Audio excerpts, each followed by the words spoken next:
예, 이메이지노교 4월 9일 수요일 새벽 기도 말씀 나눔입니다. 기도하겠습니다. 하나님, 주님 앞에 섭니다. 한 주를 보내면서 이 중간의 시간에 다시 말씀 앞에 서며 주님의 임재 가운데서 우리의 마음과 삶을 돌아보고자 합니다. 은혜 내려 주시옵소서. 말씀 가운데 임재해 주시옵소서. 힘 주시고 능력 주시고 복 내려 주시옵소서. 그것이 있어야 우리가 살아갈 수 있으며 그것이 있어야 우리가 넘어지지 않습니다. 함께해 주시옵소서. 감사드립니다. 예수님의 이름으로 기도드렸습니다. 아멘. 마태복음 10장에서 우리 같이 말씀 보겠습니다. 마태복음 10장 16절에서 20절까지 말씀입니다. 마태복음 10장 16절에서 20절까지 말씀입니다. 보라, 내가 너희를 보냄을 양을 이리 가운데 보냄과 같도다. 그러므로 너희는 뱀같이 지혜롭고 비둘기같이 순교하라. 사람들을 삼가라. 그들이 너희를 공회에 넘겨주겠고 그들의 회당에서 채찍질하리라. 또 너희가 나로 말미암아 총독들과 임금들 앞에 끌려가리니 이는 그들과 이방인들에게 증거가 되게 하려 하심이라. 너희를 넘겨줄 때 어떻게 또는 무엇을 말할까 염려하지 말라. 그때 너희에게 할 말을 주시리니 말하는 이는 너희가 아니라 너희 속에서 말씀하시는 이 곧 너희 아버지 성령이시라. 아멘. 예수님께서 제자들을 파송하고 계십니다. 우리가 앞에서 쭉 살펴봤는데 이제 그들을 가서 어떤 모습으로 어떻게 사람들과 안에 들어가며 사람들과 함께며 사람들에게 메시지를 전해야 될지를 알려주시는데, 그런데 그런 일들이 유쾌한 일은 아닐 것이라고 예수님께서 말씀해 주시는 거예요. 예수님에게 배움받고 능력도 받고 예수님 말씀에 순종해서 예수님의 살아계심과 하나님 나라의 복음을 전하는데 그 일들은 결코 제자들 자신들에게 그렇게 육신적으로 좋은 결과가 있진 않을 것이다. 그래서 예수님의 마음은 가볍지 않았어요. 왜요? 세상은 악하고 제자들은 아무리 그들의 마음이 뜨겁고 예수님께 많은 것을 배웠고 능력이 입었다 하더라도 연약했기 때문에 그렇습니다. 그래서 예수님께서는 특별히 이들에게 이런 험한 세상에서 어떻게 살아야 될지 어떤 모습이어야 될지에 대해서 알려주고 있는데, 이 말씀은 우리에게 하시는 말씀이죠. 우리는 약하고 우리는 연약하고 우리가 가진 것은 없습니다. 세상은 험하고 세상은 악하고 우리는 하루하루 버티기도 힘들기 때문에 그렇습니다. 이 말씀을 통해 우리가 예수님께서 이 시대에 그리고 우리를 향해서 하시는 하나님의 말씀, 하나님의 뜻들을 잘 좀 분별하면서 우리 자신의 마음과 삶을 세우는 시간이 되었으면 좋겠습니다. 먼저 예수님께서 이런 힘들고 악한 세상에서 살아갈 수 있는 삶의 모습과 방법을 알려주시는데 그것은 두 가지가 있었습니다. 먼저 뱀 같은 지혜와 비둘기 같은 순결입니다. 선두가 있는 것 같아요. 지혜 그리고 순결입니다. 지혜는 우리의 안에 있는 모습이고 순결과 거룩은 밖으로 나타나는 모습입니다. 먼저 세상에서 살아가고 세상을 이해하고 세상 사람들 가운데 있으면서 지금 내가 있는 곳과 사람들과 내게 닥친 일들을 이해하고 합당한 태도를 결정하는 마음과 생각이 지혜이고, 그리고 그 잘 생각된 마음으로 나타내는 삶이 순결이라는 것이죠. 우리는 비둘기 같은 지혜를 가져서는 안 됩니다. 우리는 용의 주도해야 돼요. 우리는 되게 스마트해야 됩니다. 정신 똑바로 차려야 돼요. 왜요? 그러니까 우리가 예전 속담에 서울에 가면은 눈 뜨고 코 베인다고.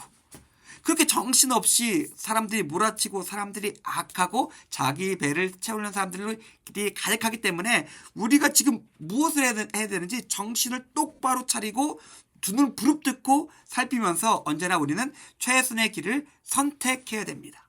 그런데 그렇게 용의 주도하고 뱀같이 어떻게 보면 되게 야비할 수 있을 정도로 똑똑하게 안에서는 결정하지만은, 그러나 그 모습이 나타날 때는 순결해야 됩니다. 누구보다도 온전해야 돼요. 그렇기 때문에 우리는 최대한 지혜롭고 최대한 우리를 끌어낸 다음에 최선의 길을 선택하면서 우리는 우리의 삶을 살아가야 됩니다. 그렇게 살아갈 수 있는 힘은 우리가 뒤에서 얘기할 거예요. 우리가 잘 알고 있는 것들이지만. 그러나 우리는 굉장히 인정해야 될 것 같아요. 우리는 너무나 피곤하고 어렵고 힘든 삶을 살아갑니다.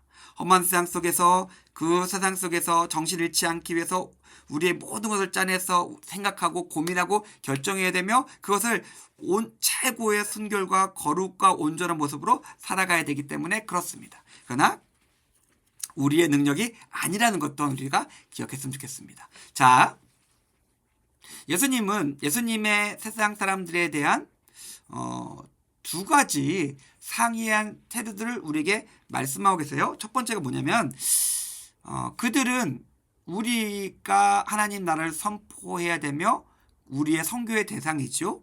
그러나 동시에 그들은 그들을 부를 때 우리는 조심해야 됩니다. 17절에 보니까 삼가라라고 이야기하고 있는데 그들을 쉽게 생각하고 대수롭지 않게 생각하고 우리가 앞에서 말했던 그 뱀 같은 지혜와 비둘기 같은 순결이 아니라 대충 살아간다면은 그들은 우리를 때릴 거예요.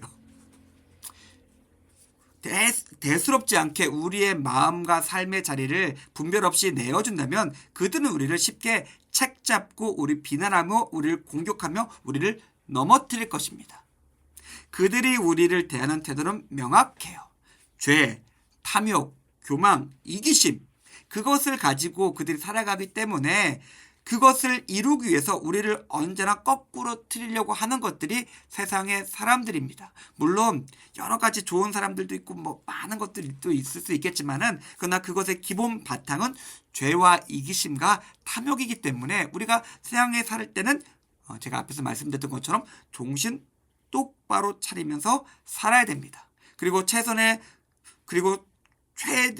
우리가 할 수 있는 최대한의 온전함과 순결함으로써 그들에게 하나님 나라를 전해야 합니다.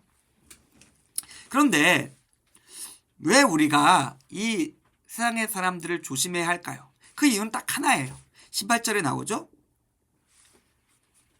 나로 말미암아 너희를 끌고 갈 것이다. 나로 말미암아 너희를 때릴 것이다. 이 얘기하고 있습니다. 예수님 때문에 그렇습니다. 우리가 세상에서 힘든 일은 딱 하나예요. 예수님 때문에 힘든 거예요. 우리가 증언하는 예수님과 하나님 나라는 제가 앞에서 말씀드렸던 그들의 죄, 그들의 이기심, 그들의 교만, 그들의 욕망과 결코 합치될 수 없는 것이기 때문에 그들은 본래적으로 근본적으로 우리를 용납할 수 없습니다. 세상의 왕과 권력자들, 그 정점에 있는 자들, 세상의 죄와 탐욕과 욕망의 점정에 있는 자들은 우리를 어떻게든 체포하고 끌고 와서 때려서 우리를 예수를 부인하게 만들거나 우리를 거꾸로 틀려고 진짜 끈질기게 노력할 것입니다. 물론 우리가 고린도후서에 있는 말씀처럼 그 순간 우리는 복음과 함께 고난을 받으면서 하나님의 능력을 쫓아야 해야 되지만은 그것들이 어려운 것이 사실이에요. 우리 입에서 예수 그리스도라는 말이 입 밖으로 나오는 그 순간부터 우리의 모든 것은 달라집니다. 우리를 바라보는 시선, 우리에게 들리는 말, 우리를 대하는 감정과 태도와 표정, 우리 앞에 놓여진 삶, 그 모든 것들이 예수 그리스도가 우리 입에서 나오는 순간 달라지게 됩니다. 그리고 그것들이 모두 우리에게 등을 돌리게 되는 거죠. 고난과 박해입니다. 솔직히 고난과 박해는 예수 그리스도를 주라 고백하는 모든 사람들, 하나님이 나의 아버지시다, 하나님이 나의 주인이시다 라고 고백하는 사람들에게 있어서 그냥 기본값이에요. 모든 시대에 예수 그리스도를 주라 고백하는 사람들은 고난받고 박해받았습니다. 어쩌면 우리는 너무 지금 감사한 시간을 지나가고 있습니다. 박해도 없고 고난도 없어요. 자, 그런데 아이러니하게도 하나님께서 축복하신 것 같은 이런 편안하고 평온한 시대를 살아갈 때 교회의 기독교의 신자들에게 일어나는 일이 있습니다. 뭘까요? 타락이에요. 고난이 없고 박해가 없습니다. 돈이 있고 많은 사람이 있고 큰 교회 건물이 있고 권력이 있어요. 바로 타락합니다. 예수님 시대에 이스라엘이 가졌던 모습인 외식과 이중성 그리고 돈을 사랑하는 자들이라고 종교 지도자를 비판하셨던 것처럼 그들은 타락했습니다. 우리는 어쩌면 그 예수님 시대에 그 사람들과 가까워요. 우리는 돈이 있고 우리는 좋은 공간이 있으며 편안한 삶을 살아가고 있습니다. 우리의 마음이 혹시 이렇게 예수님께서 말씀하셨던 교만과 이기심으로써 우리 마음이 외식하고 있지는 않은지, 내 마음이 여전히 지혜롭고 순결해서 예수 그리스도를 내 삶에서 온전히 드러내면서 살아가는 삶을 살아가고 있는지, 겉의 모습은 어쩔지 모르지만 안에서는 나의 욕망과 탐욕이 돈을 사랑하는 마음이 나의 마음을 지배하고 있는 것은 아닌지 우리는 좀 살펴볼 필요가 있을 것 같아요. 그들이 고난에 대해서 염려했던 것처럼 우리는 타락에 대해서 염려해야 됩니다. 자, 예수님 시대 제자도 그렇고 지금도 그렇고 예수님 시대의 제자들에게 임했던 환난과 핍박과 고난이 있었고 우리 시대를 관통하는 탐욕과 욕망과 외식이 있습니다. 우리는 이것에 대해서 어떻게 이길 수 있을까요? 예수님께서 하시는 말씀은 담대하라요. 19절에 보니까 그런 고난의 시간에 어떻게 말할지 염려하지 말라라고 하면서 담대하라고 말씀하고 있는데 그것은 우리의 상황에서도 동일합니다. 우리 안에 솔직히 왜 우리가 타락을 할까요? 물론 탐욕과 욕망 때문에 타락도 하지만 염려와 두려움 때문에도 우리는 타락합니다. 예수님께서 말씀하세요. 담대하라. 그 시간에 내가 너에게 마땅히 해야 할 말과 어떻게 해야 할지를 내가 알려주고 내가 너를 인도하겠다라고 이야기하고 계십니다. 사항은 전혀 다르지만은 해결책은 똑같습니다. 예수님을 의지하는 겁니다. 예수님이 지금 우리와 함께 하시며 우리를 아시고 우리에게 가장 좋은 곳으로 채워주시며 그분과 함께 할 때 우리의 삶은 하나님이 주신 은혜 가운데 아름다워질 것입니다. 여러 가지 천차만별의 모습이 있긴 하겠지만 답은 하나입니다. 예수님과 함께하며 그분으로 담대하며 용감하게 나의 삶을 살아가는 겁니다. 고난과 환난 속에서 그 차갑고 춥고 배고프고 아픈 상황 속에서 제 아들이 무릎 꿇고 기도했다면 우리 역시 두려움과 욕망과 탐욕과 세상에서 급하고 바쁘는 압박 속에서 우리는 무릎 꿇고 기도해야 됩니다. 하나님, 나의 삶을 어떻게 살아가야 될지 내게 지금 와서 말씀해 주시고 그 말씀 가운데 나를 세우며 그 말씀으로서 나의 삶을 살아갈 수 있게 도와달라고 우리는 기도해야 됩니다. 그럴 때 20절에 말씀하십니다. 말하는 이는 너희가 아니라 너희 속에서 말씀하시는 이 곧 너희 아버지 성령이 될 것이다. 우리가 그렇게 무릎을 꿇고 하나님과 함께 동행하기로 작정하며 기도할 때 우리의 삶 속에서 나타나는 것은 내가 아니라 내 말이 아니라 하나님의 말, 하나님의 능력, 하나님의 권능이 될 것입니다. 하나님의 시인이 감동된 사람이 있습니다. 성령의 인도를 따라가는 사람들이 있습니다. 세상이 감당치 못할 사람이 있습니다. 누가요?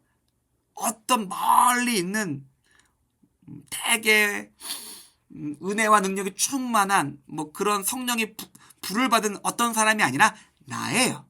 매일 아침 무릎 꿇고 겸손하게 하나님께 나가서 그분의 도우심과 인도를 구하는 나입니다. 내가 그렇게 되길 원합니다.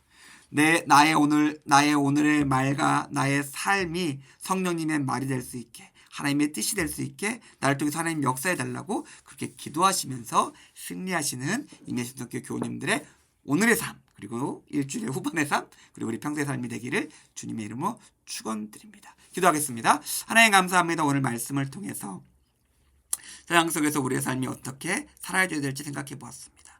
우리 삶 가운데 함께하여 주시고 우리의 삶, 나의 말과 나의 삶이 성령의 말과 성령의 역사가 될 수 있게 우리 삶 가운데 함께해 주시옵소서. 감사드립니다. 예수님의 이름으로 기도드렸습니다. 아멘. 감사합니다.